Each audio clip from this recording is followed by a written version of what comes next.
السلام علیکم ګرانو دوستانو. نن به زه تاسو ته د افغانستان او د استرالیا او د ویسټ انډیز کوم درې اړخیزه یو سیریز ترسره کیدونکی و. که تاسو ته یاد سي د افغانستان کرکټ بورډ له طرف نه هم دغسې خبر خپور سوی و، بیا ما تاسو ته هغه ویډیو کې هم دغسې خبر درکړی و چې افغانستان او ویسټ انډیز او همدغسې استرالیا به درې اړخیزه لوبې ترسره کړي او دغه لوبې به نړیوال جام کمپ نه مخکې ترسره کیږي. نو دغه لوبې د افغانستان لپاره یو ډېر ښه پریکټس هم کیدلی سي چې نړیوال جام کمپ ته ډېرې ښې تیاریانې نیولې ولې. اصل کې دغه لوبې دغسې پلان سوي ولې چې دغه به په هندوستان کې ترسره کیږي، ځکه هغه وخت کې نړیوال جام کپ هم په هندوستان کې ترسره کیدونکی و او د افغانستان، ویسټ انډیز او د استرالیا کرکټ بورډ هم دغه سیریز په هکله باندې دغسې پلان نیولی و چې دغه به موږ په هندوستان کې ترسره کړو نړیوال جام کپ نه مخکې. هغې نه وروسته به نړیوال جام کپ کې بیا لوبې ترسره کړو. خو بل طرف ته به زه تاسو ته وایم چې دغه کرونا وایرس په وجه باندې د هندوستان حالت ډېر زیات خراب سول، ځکه دغه وګورئ نړیوال جام کپ هم دوی هندوستان نه امکانات ډېر زیات دي چې په دوبۍ کې ترسره سي.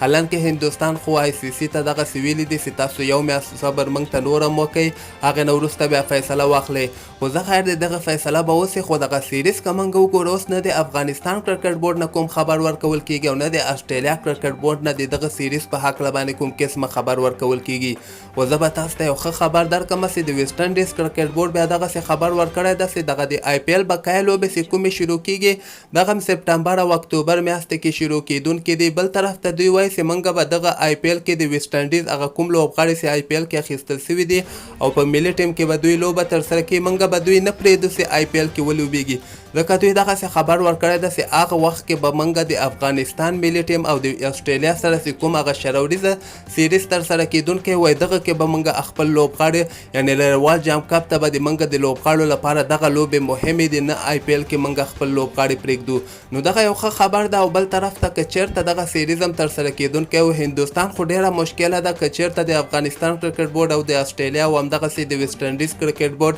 دغه موافقې ته ورسیږي، نو امکانات یې ډېر زیات دي چې دغه سیریز په دوبۍ کې ترسره سي او دغه سیریز به کله ترسره کیږي. دغه سیریز به که خیر سپټمبر آخر یا د اکتوبر په سر کې به دغه سیریز ترسره کیږي. دغه د استرالیا لوبې او د ویسټ انډیز لوبې ما وکتلې، دوی د سپټمبر آخر کې یو ټیم سره هم نه لوبېږي، نه استرالیا لوبېږي نه